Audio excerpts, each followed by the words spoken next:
Morning guys. Well, this morning I'm going to balance my carbs because I don't think they're balanced correctly. What that means is it's a V-twin, so I've got a carb at the front and a carb at the back. They're joined pretty central, right underneath the airbox. And the butterflies should synchronize together and open and close together. If one's open more than the other, obviously it's going to let more air in. It's going to, depends on what needle size you've got and jets you've got. You're just trying to get that fuel to air mix ratio correct for the spec of the bike. Mine's slightly out. You can smell a bit of burnt fuel or unburnt fuel in the exhaust. So what I'm going to do today is, like I say, a bit of balancing. So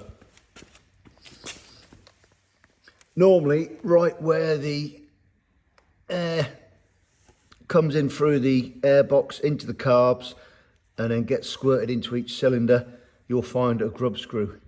I've got a 5mm Allen key there, and on the other side I had a little nipple because I'm running a Scott Oiler which takes the vacuum off of the air, and that's the little Scott Oiler nipple there. There it is. So I've took that one out on the opposite side, and what we replace it with is a myriad of connectors, but they've all got different thread sizes on.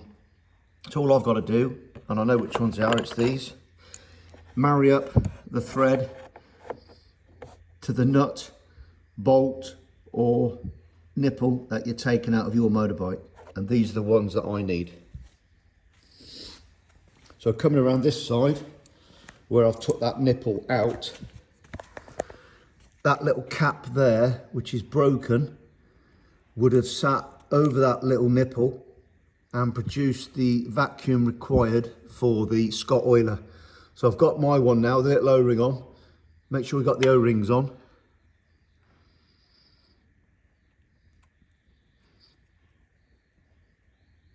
Just screw it in nice and gently.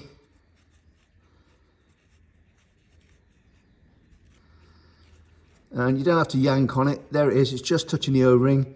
Give it a quarter of a turn, lovely. And that's it. And in a minute, what I'll do is these are tapered, I don't know if you can see that. I'll squash a hose onto there, and the other side of the hose will come up and then go onto one of the gauges. So I've got to do the same on the other side now with this one.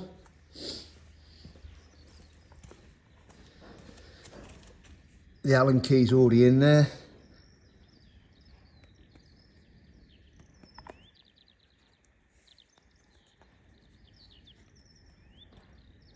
Just make sure I don't drop him. Make sure I've got the split washer. Right, so that's that one. Make sure I don't lose that washer. I've got plenty of them if I do. And same applies again. Make sure we've got the O-ring on the end. And feed it in. Now this motorbike's cold at the moment, so normally you take it for a good road spin, get it up to operating temperature, so get the antifreeze up to temperature, get the oil up to temperature, and get the carburetors nice and warm.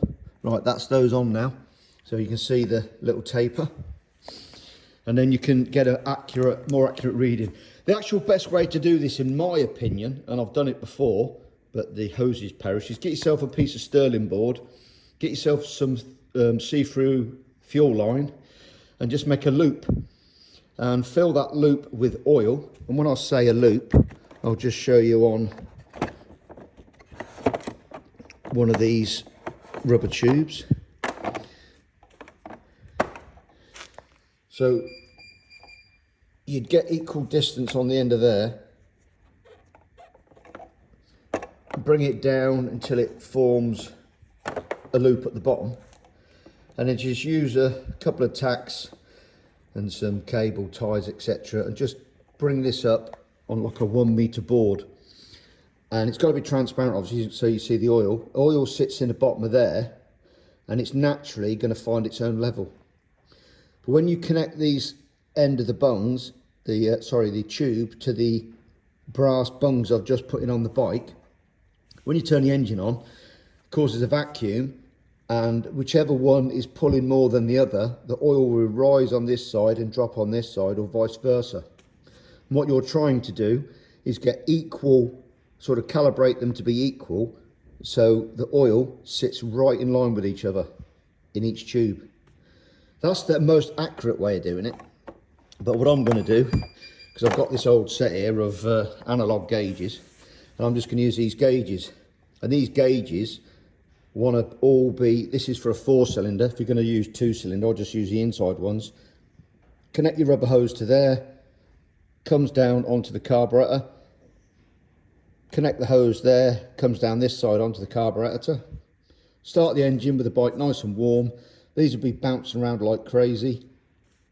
Some of them, you can adjust them here by just turning the dial in and out until the needle gets as stable as it's going to get, and then you can read it better.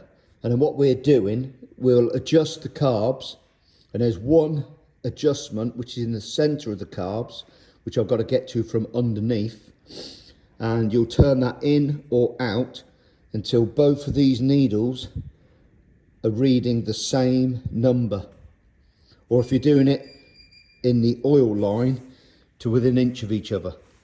You're never going to get them bang on. One carb could be slightly worn. It might be jetted slightly wrong.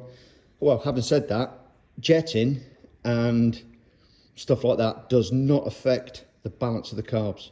All that affects is the ratio of oil and air, fuel and air. So here we go. This is going to take me a while to set up because I've got to string it up, hang it up, get all the rubbers in position, and then I'll come back.